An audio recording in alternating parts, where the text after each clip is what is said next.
The lord. హల్లెలూయా. ప్రభునందు ప్రియ దేవుని పిల్లారా, ఎలా ఉన్నారు?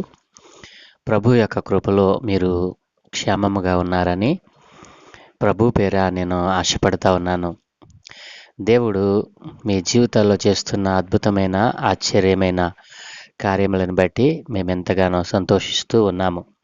నేటి వాక్య ధ్యానం కొరకు మిమ్మలను ప్రేమతో ఆహ్వానిస్తూ నేటి వాక్య ధ్యానం కొరకు ప్రార్థన చేద్దామా?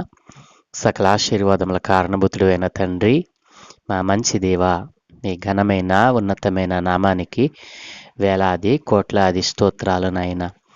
ఏ మంచి లేని మా జీవితంలో మరొక నూతన ఉదయాన్ని అనుగ్రహించారు తండ్రి. మేము యోబు గ్రంథము 28వ అధ్యాయాన్ని ధ్యానం చేయబోతూ ఉండగా నాయన, ఈ గ్రంథంలో మీరు రాయించిన జ్ఞానాన్ని యోబు భక్తుని జీవితంలో నుండి కొన్ని ఆత్మీయ పాఠాలు నేర్చుకోవటానికి మీరు చూపుచున్న కృప కొరకై మీకు వందనాలు. ఈరోజు కూడా ఈ 28వ అధ్యాయంలో నుండి కొన్ని ఆత్మీయమైన దైవికమైన సత్యాలను తెలుసుకోవటానికి మీ కృప చూపమని మీరే మాకు బోధించి నేర్పించమని యేసయ్య నామమున అడుగుచున్నాము తండ్రి, ఆమేన్. ప్రభునందు ప్రియదేవుని పిల్లారా, ఈరోజు యోబు గ్రంథము 28వ అధ్యాయాన్ని వచనం వెంబడి వచనాన్ని ధ్యానం చేద్దాం. మొదటి వచనం: వెండికి గని కలదు, పుటము వేయు సువర్ణమునకు స్థలము కలదు. ఇనుమును మంటిలో నుండి తీయుదురు, రాళ్ళు కరిగించి రాగి తీయుదురు. మనుష్యులు చీకటికి అంతము కలుగచేయుదురు, గాఢాంధకారములోను మరణాంధకారములోను ఉండు రత్నములను వెదుకుచు వారు భూమి అంతముల వరకు సంచరింతురు. జనులు తిరుగు స్థలములకు చాలా దిగువగా మనుష్యులు సొరంగము త్రవ్వుదురు. వారు పైన సంచరించు వారి చేత మరువబడుదురు. అచ్చట వారు మానవులకు దూరముగా ఉండి ఇటు అటు అల్లాడుచుందురు. భూమి నుండి ఆహారము పుట్టును, దాని లోపలి భాగము అగ్నిమయమై ఉండును.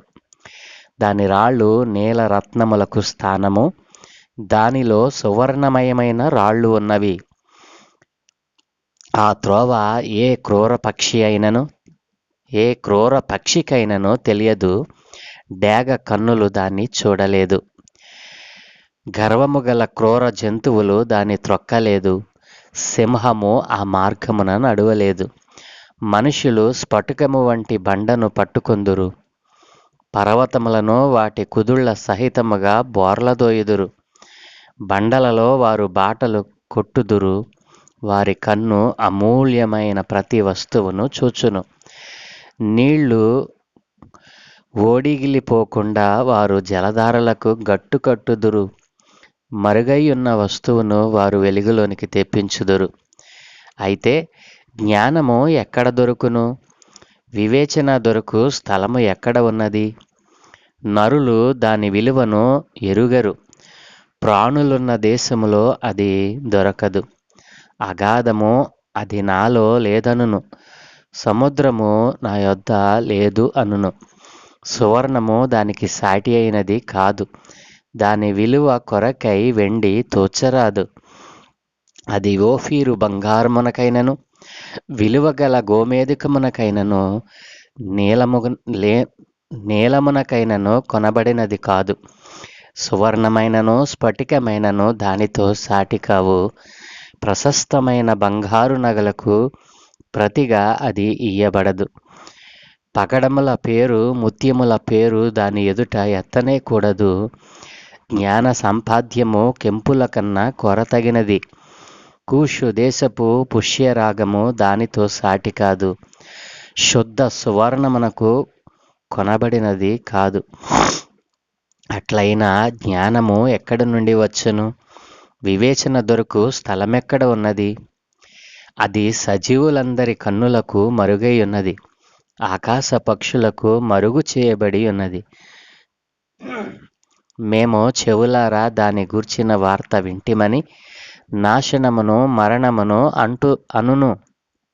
దేవుడే దాని మార్గమును గ్రహించును, దాని స్థలము ఆయనకే తెలియను. ఆయన భూమి అంతముల వరకు చూచుచున్నాడు, ఆకాశము క్రింది దానినంతటినీ తెలుసుకొనుచున్నాడు.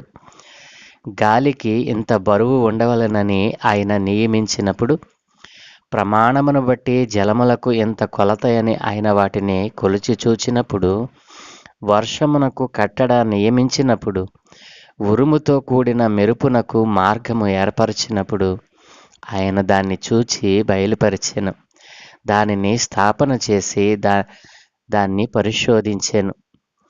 మరియు యెహోవా యందలి భయభక్తులే జ్ఞానమనియు, దుష్టత్వము విడుచుటయే వివేకమనియు ఆయన నరులకు సెలవిచ్చెను. ఆమేన్. ప్రియదేవుని పిల్లారా, ఈ 28వ అధ్యాయంలో యోబు భక్తుడు మరి ప్రపంచంలో ఉన్నటువంటి సంపద గురించి మాట్లాడుతూ ఉన్నాడు.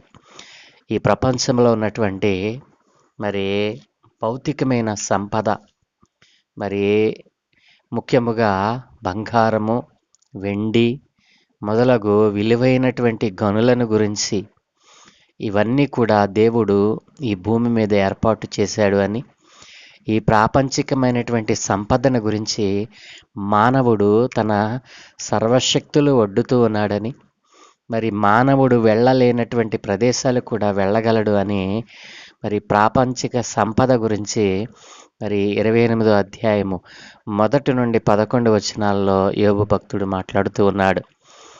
12వ వచనం నుండి 19వ వచనం వరకు జ్ఞానము అనేది అమూల్యమైనటువంటి విలువ కలిగినది. జ్ఞానము అనేది అమూల్యమైన విలువ కలిగినటువంటిది. అది మనకి ఎక్కడ దొరుకుతుంది అని ఆయన ప్రశ్నిస్తూ మరి అనేక విషయాలు మాట్లాడుతూ ఉన్నాడు. అలాగుననే 20వ వచనం నుండి 28వ వచనం వరకు జ్ఞానము దేవుని యొక్క బహుమతి అని ఆయన తెలియచేస్తూ ఉన్నాడు. ప్రియదేవుని పిల్లరా, జ్ఞానము దేవుని యొక్క బహుమతి. ఆయన ఇస్తేనే కానీ అది మనకి ఎక్కడ కూడా దొరకదు. దానిని ఎంత విలువ పెట్టి మనం కొనాలని చూసినా దాన్ని మనం కొనలేము అని, అది దేవుని యొక్క బహుమతిగా మానవులకు ఇవ్వబడతా ఉంది. దాన్ని మనం మరి ధనం పెట్టి వెతకాలన్నా, మరి బంగారమును వెచ్చించి కొనాలన్నా అది ఎక్కడ పడితే అక్కడ దొరకదు అని, అది దేవుని యొక్క సన్నిధిలోనే మనకు లభ్యమవుతుందని మరి యోబు భక్తుడు మరి మానవ యొక్క స్థితిగతులను, మానవుడు ఏం చేయగలడో, మరి జ్ఞానం కోసం మానవుడు చేసేటువంటి పాట్లు ఎలాంటివో, మరి ఆ జ్ఞానము దేవుని దగ్గర ఉందని గుర్తించకపోవడం, మరి తదితర విషయాలను గురించి యోబు భక్తుడు ఈ అధ్యాయంలో మాట్లాడుతూ ఉన్నాడు. ప్రియదేవుని పిల్లరా, వెండికి గని గలదు, పుటము వేయు సువర్ణమునకు స్థలము గలదు. మనిషి వెలగల లోహాలు, రత్నాల కోసం శ్రమించి ప్రయత్నాలు చేస్తూ ఉన్నాడు. ఇప్పటికీ చేస్తూనే ఉన్నాడు కదండి. మరి ఎడారి నేలల్లో, కఠినమైన ప్రదేశాల్లో వాటి కోసం వెతకటానికి ప్రయత్నం చేస్తూ ఉంటాడు. కానీ యోబు మాట్లాడుతున్నది ఇక్కడ మరి రత్నాల కోసమో లేదా వెలగల లోహాల కోసమో కాదు, కానీ దేవుని యొక్క జ్ఞానం గురించి యోబు మాట్లాడుతూ ఉన్నాడు. అది వెండి బంగారాల కంటే, ఆభరణాల కంటే ఎంతో విలువైనది. అవునంటారా కాదంటారా ప్రియదేవుని పిల్లారా? అవునండి. దేవుని జ్ఞానము వెండి బంగారాల కంటే, ఆభరణాల కంటే ఎంతో విలువైనది. అది ఎక్కడ దొరుకుతుంది? ఎవరికైనా అది కంటపడితే దాన్ని గుర్తించటం ఎలా? ఈ అధ్యాయంలో యోబు మాట్లాడుతున్నటువంటి ప్రధానమైన అంశము ఇదే. కాబట్టి ప్రియదేవుని పిల్లారా, ఇనుమును మంటిలో నుండి తీయుదురు, రాళ్ళు కరిగించి రాగి తీయుదురు. ప్రియదేవుని, ఈ లోకంలో ఉన్నటువంటి మరి ఇనుము కానీ, మరి రాగి కానీ, బంగారము కానీ, వెలగల లోహాలు కానీ, ఇవన్నీ ఎక్కడ నిక్షిప్తమై ఉన్నాయి? భూమిలో అవి నిక్షిప్తం చేశాడు దేవుడు అని భక్తుడు చెప్తా ఉన్నాడు. మరి ఈ రోజున మానవులు చేయలేనటువంటి కార్యము ఏది కూడా ఈ లోకంలో లేదు అనుకుంటూ ఉన్నాడు. కానీ దాన్ని మానవుని కోసం పెట్టినవాడు దేవుడని గుర్తించటం లేదు. మనుషులు చీకటికి అంతము కలుగు చేస్తారు. గాఢాంధకారంలోను, మరణాంధకారంలోను ఉండు రత్నాలను వెదకటానికి వారు భూమి అంతము వరకు సంతరిస్తారట. దీని అర్థం ఏమిటంటే, గనుల్లోకి గని కార్మికులు దీపాలను తీసుకువెళ్తారు కదండి. మరి మనకు సింగరేణి, బొగ్గు గనులని మనం వింటూ ఉంటాం. ఆ గనుల్లోకి వారు మరి దీపాలను ధరించి, విద్యుత్ దీపాలు అంటే బ్యాటరీతో సంబంధం కలిగినటువంటివి, కరెంటు లేకపోయినా మరి బ్యాటరీతో నడిచేటువంటి దీపాలను వారు ధరించి లోపలికి వెళ్ళడం మనం చూస్తూ ఉంటాం. కాబట్టి మనుషులట చీకటికి అంతం కలిగి చేస్తారట. గాఢాంధకారంలోను మరణాంధకారంలోను ఉండు రత్నాలను వెతకటానికి వారు భూమి యొక్క అంతము వరకు సంచరిస్తారట. 4వ వచనం, జనులు తిరుగు స్థలములకు చాలా దిగువగా మనుష్యులు సొరంగం త్రవ్వుతారు. వారు పై సంచరించు వారి చేత మరవబడతారు. వారు ఎంత లోతుగా వెళతారంటే మరి వారు చాలా దిగువగా వారు సొరంగాలు తవ్వుతూ ఉన్నారు. పైన సంచరించేటువంటి మనుషులకు వారు మరువబడతారు. అచ్చట వారు మానవులకు దూరముగా ఉండి ఇటు అటు తిరుగుచూ ఉంటారు. ఊగులాడుతూ అనగా గని సొరంగంలోనికి త్రాళ్ల సహాయంతోనూ మరి యంత్రాల సహాయంతోనూ ఊగులాడుతూ వారు దిగుతూ ఉంటాం, మనం చూస్తూ ఉంటాం. మరి తాడు ద్వారా కిందకు వెళ్ళి మళ్ళా అదే తాడు ద్వారా పైకి రావడం మనం చూస్తూ ఉంటాం. 5వ వచనం, భూమి నుండి ఆహారము పుట్టును, దాని లోపలి భాగము అగ్నిమయమైనట్లుండును. ఆహారము మనకు దేవుడు ఎక్కడ నుండి మొలిపించాడండి? దేవుడు భూమి నుండి మరి ఫలములిచ్చు చెట్లను, ఆహారమునిచ్చు చెట్లను ఆయన భూమి నుండి పుట్టించాడు. ఆహారం మనకు ఎక్కడ నుండి దొరుకుతూ ఉంది? భూమి నుండి ఆహారాన్ని దేవుడు మనకు అనుగ్రహిస్తూ ఉన్నాడు. కానీ ఆ భూమి లోపల ఏముంది? అగ్ని ఉంది అని బైబిల్ చెప్తా ఉంది. ప్రియదేవుని పిల్లారా, ఇలాంటి విలువ గల వాటిని భూమిలో వెతుకుతూ మనిషి భూగర్భంలో అగ్ని వల్ల కలిగే నాశనము లాంటి నాశనాన్ని కలిగిస్తాడు అని మరి ఇది వరకే మరి బైబిల్ గ్రంథం, పరిశుద్ధ గ్రంథం చెప్తా ఉంది. ఇప్పుడేమో శాస్త్రజ్ఞులు భూమి కింద అగ్ని ఉంది, మరి అది ఉంది ఇది ఉందని మరి వ్యర్థమైన జ్ఞానాన్ని ప్రదర్శిస్తూ ఉన్నారు. ప్రాపంచికమైనటువంటి సంపద, ప్రపంచానికి సరిపడిన సంపద ఆయన భూమి కింద నిక్షిప్తం చేసి ఉంచాడు. దానిని మనుష్యుడు మరి భూమి అంతములకు వెళ్ళి దానిని తీసుకుని దాని ద్వారా మరి జీవించడానికి, మరి జీవనోపాధిని పొందటానికి మరి ఎంతగానో ఉపయోగం కలిగిస్తూ ఉన్నాడు దేవుడు. మరి దాని రాళ్ళు నీలరత్నములకు స్థానము. నీలరత్నములు ఎక్కడ నిక్షిప్తములై ఉన్నవి? భూమి లోపల. దానిలో సువర్ణమైనటువంటి రాళ్ళు ఉన్నాయి. మరి ఆ ప్రదేశానికి ఏ క్రూర పక్షి కూడా మరి వెళ్ళలేదు. మరి డేగ కన్నులు ఎంత పదునైనవి, కానీ ఆ డేగ కన్నులకు కూడా దానిని మరుగు చేశాడు దేవుడు. దేని పిల్లారా, విలుగల నీల రత్నములు గల మరి స్థానము, బంగారముతో నుండినటువంటి రాళ్ళు కలిగినటువంటి ఆ స్థానాన్ని మరి వేటాడే పక్షులు కానీ క్రూర మృగాలు కూడా వెళ్ళని చోట్లలో మనిషి నిధి నిక్షేపాల కోసం వెలుగుతూ ఉన్నాడు ఈ దినాన్న. ప్రిదేని పిల్లరా, గర్వము గల క్రూర జంతువులు దాన్ని త్రొక్కలేదు, సింహము ఆ మార్గమున నడవలేదు అని అంటే దాని అర్థం అదే.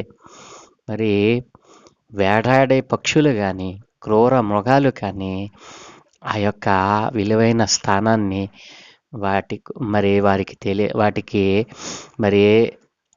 తెలియదు అని ఇట్లాంటి విలువ కలిగినటువంటి సంపదను, ప్రాపంచిక సంపదను మానవునికి దేవుడు మరి అందిస్తూ ఉన్నాడు.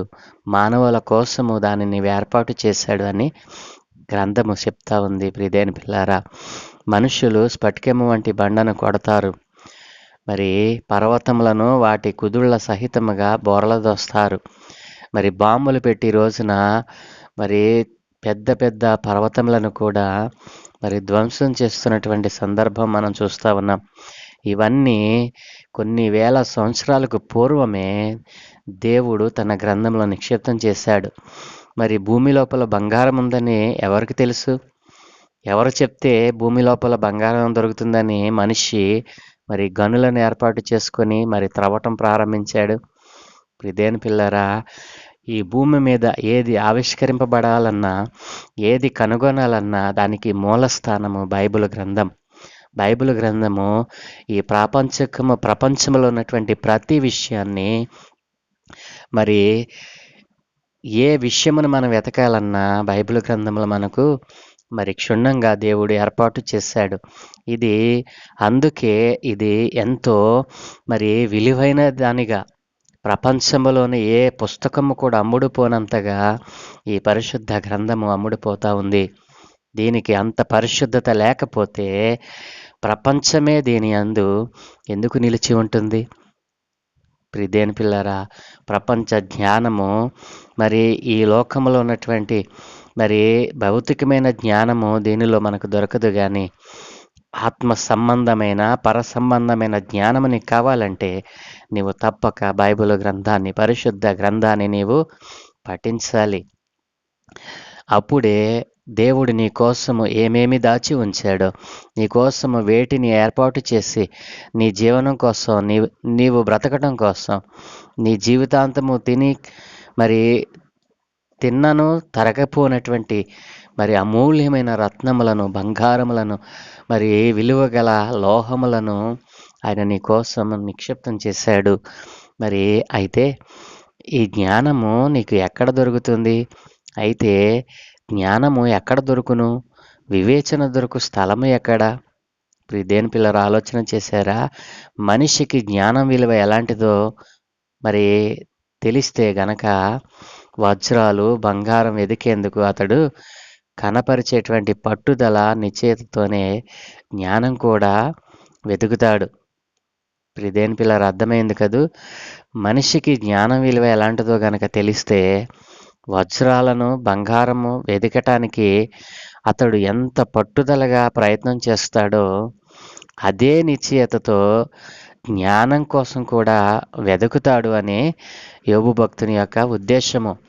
అయితే జ్ఞానం ఎక్కడ దొరుకును? వివేచన దొరుకు స్థలము ఎక్కడ ఉన్నది అని యోబు భక్తుడు ప్రశ్నిస్తూ ఉన్నాడు. మరి జ్ఞానం యొక్క మరి జ్ఞానము ఎంత అమూల్యమైనదో యోబు భక్తుడు మరి ఇక్కడ తెలియచేస్తూ ఉన్నాడు. నరులు దాని విలువను ఎరుగరు. ప్రాణులున్న దేశంలో అది దొరకదు. అగాధము అది నాలో లేదంటుంది. సముద్రము నా యొద్ద లేదు అంటుంది. సువర్ణము దానికి సాటి అనేది కాదు. దాని విలువ కొరకై వెండిని తోచలేము. దేని పిల్లలారా, జ్ఞానము ఎంత ప్రశస్తమైనదో, మరి జ్ఞానము మరి దాని యొక్క విలువ ఎలాంటిదో మనిషి గనుక మరి తెలుసుకొని ఉంటే, మనిషికి జ్ఞానం విలువ ఎలాంటిదో గనక తెలిస్తే, మరి ఈ లోకంలో ఉన్నటువంటి మరి దేవుడు మన కోసం నిక్షిప్తం చేసినటువంటి బంగారం కోసం, వజ్రాల కోసం ఎంత శ్రద్ధగా వెతుకుతాడో అంత శ్రద్ధగా జ్ఞానం కోసం మానవుడు వెతుకుతాడు అని యోబు భక్తుడు మరి ఇక్కడ మనకు తెలియజేస్తూ ఉన్నాడు. జ్ఞానము ఎక్కడ దొరుకుతుందని మనుష్యుడు మరి అనేక చోట్ల వెతుకుతూ ఉన్నాడు. మరి అది ఎక్కడ దొరుకుతుంది? మరి మానవులు దాని విలువను ఎరగడం లేదు. ప్రాణులున్న దేశంలో అది మనకు దొరకటం లేదు. మరి అగాధంలో ఉందేమోనని అగాధాన్ని అడిగితే అది నాలో లేదయ్యా అని అంటుందంట. సముద్రంలో ఉందేమోనని సముద్రాన్ని అడిగితే అది నా దగ్గరే లేదంటుందంట. మరి దాన్ని బంగారం ఇచ్చి కొనాలని మరి మనం ప్రయత్నం చేస్తామట. కానీ దాని కొరకు మరి విలువైనటువంటి వెండిని మరి తోస్తామంట. కానీ అది మనకు దొరకదట. ప్రియదేని పిల్లారా, సామెతల గ్రంథం 3వ అధ్యాయము మరి 1 నుండి 3 వచనాలు మనం 13, 14 వచనాలు మనం చూస్తే, జ్ఞానము సంపాదించిన వాడు ధన్యుడు, వివేచన కలిగిన నరుడు ధన్యుడు. వెండి సంపాదించుట కంటే జ్ఞానము సంపాదించుట మేలు, అపరంజి సంపాదించుట కంటే జ్ఞానలాభము నొందుట మేలు అని భక్తుడైనటువంటి సొలొమోను మరి తన గ్రంథంలో రిక్కింపచేశాడు. అవును కదండి. జ్ఞానం సంపాదించిన వాడు ధన్యుడు, వివేచన కలిగిన నరుడు ధన్యుడు అంటున్నాడు. వెండి సంపాదించుట కంటే జ్ఞానం సంపాదించుట మనకు మేలు. అపరంజి సంపాదించట కంటే జ్ఞానలాభం నందుట మేలు. కాబట్టి జ్ఞానము అనేది మానవునికి చాలా అవసరము. జ్ఞానము లేకపోతే ఈ లోకంలో దేవుడు నీ కోసం దాచి ఉంచినటువంటి ఆ బంగారమైనటువంటి ధనాన్ని నీవు పొందుకోలేవు.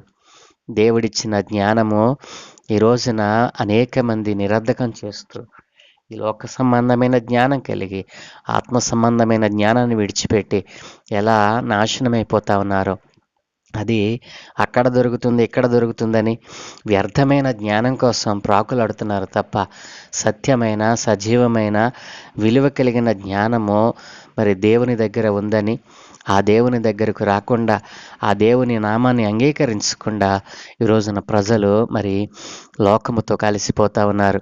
మరి అది ఎంత విలువైనదో ఓఫీరు బంగారమునకైనను విలువగల గోమేధికమునకైనను నీలమునకైనను కొనబడినది కాదు. అది దేవుడు మనకు ఎంతో విలువైన దానిని మనకు మరి కనపరుస్తూ ఉన్నాడు. సువర్ణమైన స్ఫటికమైన దానితో సాటి కావు. ప్రశస్తమైన బంగారు నగలకు ప్రతిగా అది ఇయ్యబడదు. నువ్వు ఎంత బంగారము, ఎంత విలువైన ఆభరణాలను, మరి గోమేధికములను, ఓఫీరు బంగారము ఎంత ప్రశస్తమైనదో తెలుసండి.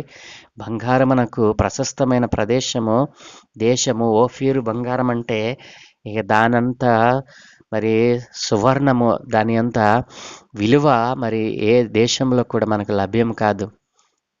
ఎక్కువ సార్లు ఓఫీరు బంగారము అని బైబిల్ గ్రంథములో మరి ప్రస్తావించబడింది. ప్రియదేని పిల్లారా, ఓఫీరు బంగారమునకు ఒక ప్రత్యేకమైన స్థానం కలగదు.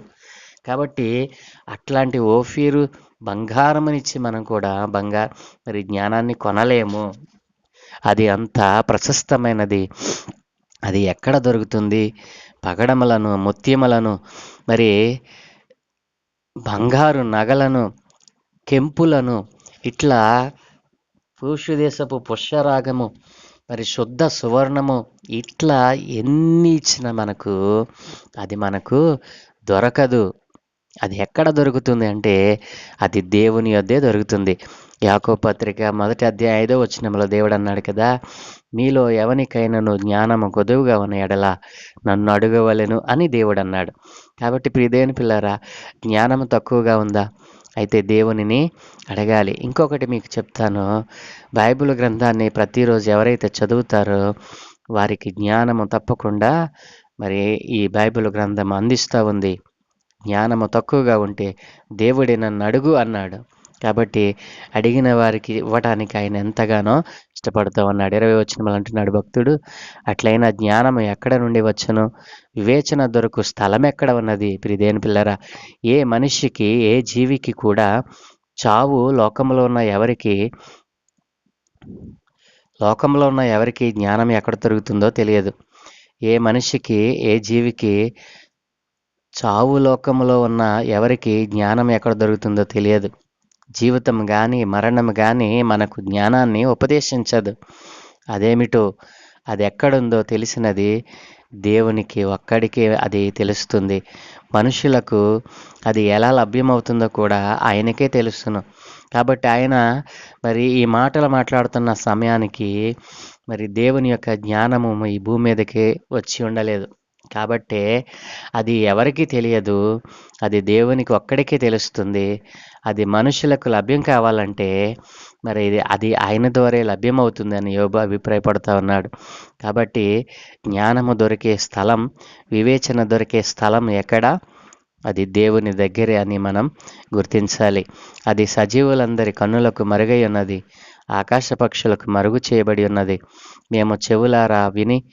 మేము చెవులారా దాని గూర్చిన వార్త వింటిమని నాశనమును మరణమును మరి అంటూ ఉన్నాయి. ప్రియదేవుని పిల్లారా, దేవుడే దాని మార్గమును గ్రహించును, దాని స్థలము ఆయనకే తెలియను. కాబట్టి ఇక్కడ మానవుడి యొక్క మరి యెహోవా యందలి భయభక్తుల చేత మానవుడు మరి దుష్టత్వమును విడుచుట చేత వివేకాన్ని మరి దేవుడు మరి మానవులకు ఇస్తాడు అని 28వ వచనంలో మాట్లాడుతూ ఉన్నాడు యోబు భక్తుడు. మరియు యెహోవా యందలి భయభక్తులే జ్ఞానమనియు దుష్టత్వమును విడుచుటయే వివేకమనియు ఆయన నరులకు సెలవిచ్చెను. ప్రిదేని పిల్లలారా, జ్ఞానము గురించిన సత్యాన్ని మనిషి ఎంత అన్వేషించినా కనిపెట్టలేడు అని, అయితే దేవుడే దాన్ని బయలుపరుస్తాడు అని. జ్ఞానము అంటే సమాచారాన్ని నిల్వ చేసుకోవడం, విశేషాలను పోగు చేయడం కాదు. జ్ఞానం అంటే విద్య కాదు. విద్యావంతులైన మూర్ఖులెందరో ఈ లోకంలో ఉన్నారు కదూ. అన్నిటి సహజ ధర్మాలను తెలుసుకోవడం జ్ఞానం అనిపించుకోదు. దేవుణ్ణి గురించి, మనిషిని గురించి సరైన సిద్ధాంతాలను తెలుసుకోవడం కూడా జ్ఞానం క్రిందికి రాదు. నిజమైన జ్ఞానం దేవుని పట్ల ఉండవలసిన మానసిక స్థితి. ఇది నీతికి, ధర్మానికి సంబంధించినది. ఇది దేవుని పట్ల ప్రేమ, ఆయన్ను నొప్పిస్తామేమోనన్న భయం, దుర్మార్గం నుంచి తొలగిపోవడమే జ్ఞానం. ప్రియదేని పిల్లరా, మరి ఈ విషయాన్ని నొక్కి చెప్తా ఉంది కీర్తనల గ్రంథము 111వ అధ్యాయము 10వ వచనములో అంటూ ఉంది. దేవుని లేఖనం ఇలా మాట్లాడుతూ ఉంది. యెహోవా యందలి భయము జ్ఞానమునకు మూలము, ఆయన శాసనములను అనుసరించు వారందరూ మంచి వివేకము గలవారు. ఆయనకు నిత్యము స్తోత్రము కలుగుచున్నదని భక్తుడు మాట్లాడుతూ ఉన్నాడు. యెహోవా యందలి భయము జ్ఞానమునకు మూలము. యెహోవా యందు భయము, దేవుని అంటే భయపడడమే జ్ఞానమునికి మూలము అని. మరి సామెతల గ్రంథం 1వ అధ్యాయం 7వ వచనములో యెహోవా యందు భయభక్తులు కలిగి ఉండుట తెలివికి మూలము. మరి ప్రియదేని పిల్లారా, మరి అలాగుననే సామెతల గ్రంథము 9వ అధ్యాయం 10వ వచనంలో యెహోవా యందు భయభక్తులు కలిగి ఉండుటయే జ్ఞానమునకు మూలము. మరి ప్రసంగి 12వ అధ్యాయం 13వ వచనంలో ఇదంతా వినిన తరువాత తేలిన ఫలితార్థమిదే, దేవుని యందు భయభక్తులు కలిగి ఉండి ఆయన కట్టడలను అనుసరించి నడుచుచుండవలెను. మానవ కోటికి ఇదియే విధి. మానవ కోటికి విధి ఏమిటి? దేవుని యందు భయభక్తులు కలిగి ఉండి ఆయన కట్టడలను అనుసరించుచుండుటయే జ్ఞానము. ప్రియదేని పిల్లరా, కాబట్టి ఈ పుస్తకం మొదటి అధ్యాయము నుండి యోబుకు ఈ జ్ఞానం ఉన్న విషయం మనకు తెలుసు. యోబు 1:1లో మరి ఊజు దేశమునందు యోబు అను ఒక మనుషుడుండెను. అతడు యథార్థవంతుడును న్యాయవంతుడునై దేవుని యందు భయభక్తులు కలిగి చెడుతనము విసర్జించిన వాడు అని యోబు మొదటి అధ్యాయంలోనే యోబు గురించి సాక్ష్యం ఇవ్వబడింది. మరి 1:8లో అందుకు యెహోవా, నీవు నా సేవకుడైన యోబు సంగతి ఆలోచించితివా? అతడు యథార్థవర్తనుడును న్యాయవంతుడునై దేవుని యందు భయభక్తులు కలిగి చెడుతనమును విసర్జించిన వాడు. భూమి మీద అతని వంటి వాడెవడును లేడు అని సాక్షాత్తు దేవుడే సాక్ష్యమిచ్చిన సందర్భము. ప్రియదేని పిల్లారా, అందువల్ల వారు తమ అజ్ఞానాన్ని, కాబట్టి ప్రియదేని పిల్లారా, మరి అతని స్నేహితులకు ఈ జ్ఞానం ఉందని ఎక్కడ మనకు వారి మాట్లాడినటువంటి మాటల్లో మనకు కనిపించదు. అయితే వారు తామే జ్ఞానులమని, యోబుకు జ్ఞానం లేదని అనుకున్నారు. కాబట్టి అందువల్ల వారు తమ అజ్ఞానాన్ని వెల్లడించారు. ప్రియదేని పిల్లారా, ఈ అధ్యాయంలో మరి ప్రాపంచిక సంపద మానవుని కోసం దేవుడు ఎలా ఏర్పాటు చేశాడో, మరి జ్ఞానం అనేటువంటిది అమూల్యమైనటువంటి అమూల్యమైన సంపదలు దానికి సాటిరావు అని, ఆ జ్ఞానము దేవుడిచ్చేటువంటి బహుమతి అని యోబు భక్తుడు మాట్లాడుతూ ఉన్నాడు. కాబట్టి జ్ఞానం ఎక్కడ దొరుకుతుంది అని అంటే అది సాక్షాత్తు దేవుని దగ్గరే మనకు లభ్యమవుతా ఉంది. పరిశుద్ధ గ్రంథాన్ని చదువుతున్న ప్రతి ఒక్కరికి దాన్ని దేవుడు ఉచితంగా ఇవ్వడానికి ఇష్టపడుతూ ఉన్నాడు. దేవుడే అన్నాడు, మీకు జ్ఞానం కొద్దిగా ఉంటే నన్ను అడగండి అని. ప్రియదేని పిల్లరా, జ్ఞానముతో దేవుడు తన యొక్క పరిశుద్ధ గ్రంథంలో లిఖితం చేసినటువంటి ప్రతి విషయము కూడా మనకు మంచి జ్ఞానాన్ని ఇస్తుంది. దేవుని యందు భయభక్తులు నిలిపినప్పుడు మనం జ్ఞానాన్ని పొందుకుంటాం. ఆయన యందు భయభక్తులు కలిగి ఉన్నప్పుడు మనం వివేచన పొందుకుంటాం. అలాగున మనం ఈ లోకములో మరి పోషింపబడతా ఉన్నాం. దేవుని జ్ఞానం చేతే మనం పోషింపబడతా ఉన్నాం. దేవుని జ్ఞానం చేతే మనము ఉనికి కలిగి ఉన్నాం, మరి జీవించుచున్నాం. అలాంటి జ్ఞానాన్ని దేవుడు మనకు అనుగ్రహించునుగాక. ప్రార్థన. సకల ఆశీర్వాదముల కారణభూతుడైన తండ్రి, మా మంచి దేవా, మీకు వందనాలు నాయన. అవును దేవా, సర్వ మానవాళికి ఉపయోగపడేటువంటి విలువైనటువంటి అనేకమైనటువంటి సంపదను అయ్యా మానవుల కోసము నీవు ఏర్పాటు చేశావు. దానిని సంపాదించుకోవాలని మానవుడు ఈ రోజున ఎంతగానో శ్రమిస్తూ ఉన్నాడు నాయన. మనుషులు వెళ్ళలేని క్రూర పక్షులు, క్రూర మృగాలు వెళ్ళలేని చోట్లకు మానవుడు ఈ రోజున వెళ్ళగలుగుతూ ఉన్నాడు. అయినా ఆ భూలోపల నీవు మానవాళి కోసము నాయన దాచి ఉంచిన ధనాన్ని, దాచి ఉంచిన విలువైన రత్నములను, బంగారమును, లోహములను నాయన మానవుడు త్రవ్వి తీసుకోగలుగుతున్నాడు. కానీ అయినా వాటికంటే విలువైన ఆయన ఎంతో శ్రేష్టమైన జ్ఞానాన్ని, అయ్యా ఇదిగో తండ్రి, నీ జ్ఞానాన్ని పొందుకోకుండా వ్యర్థమైన జ్ఞానాన్ని పొందుకొని మానవుడు నశించిపోతా ఉన్నాడు. నీవిచ్చే జ్ఞానము ఎంత శ్రేష్టమైనదో అది బయట ఎంత విలువైనటువంటి ఆభరణాలు ఇచ్చిన, బంగారమునిచ్చిన, గోమేధికములనిచ్చిన దొరకదు అని అట్టి జ్ఞానాన్ని దేవుడు నాయనా నీవు ఉచితంగా ఇస్తానంటే మానవుడు దాన్ని పొందుకోలేక ఆయన నశించిపోతా ఉన్నాడు నాయన. ఆ జ్ఞానాన్ని ప్రకటిస్తూ ఉండగా నాయన విని కూడా దానిని విడిచిపెట్టేవారిగా ఉంటూ ఉన్నారు నాయన.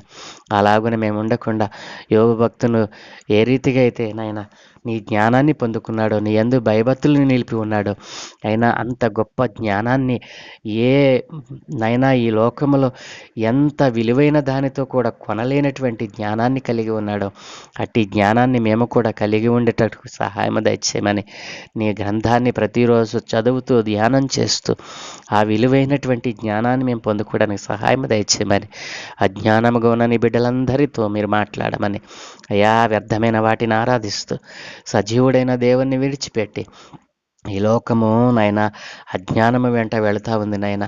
అట్టి అజ్ఞానాన్ని వీడి సత్యాన్ని తెలుసుకునే భాగ్యము, జ్ఞానము, సత్య జ్ఞానమును వారు పొందుకునే భాగ్యము ఈ లోకంలో ఉన్న నీ బిడ్డలందరికీ అనుగ్రహించమని, ఈరోజు మేము చేపాలన్నింటి మీద మీకు అనుదృష్టి ఉంచి మీ దూతల కాపుతలు అనుగ్రహించి మీరే మహిం పొందుకోమని యేసయ్య దివ్యనామమును అడిగి వేడుకుంటూ ఉన్నాము తండ్రి. Amen, amen, amen.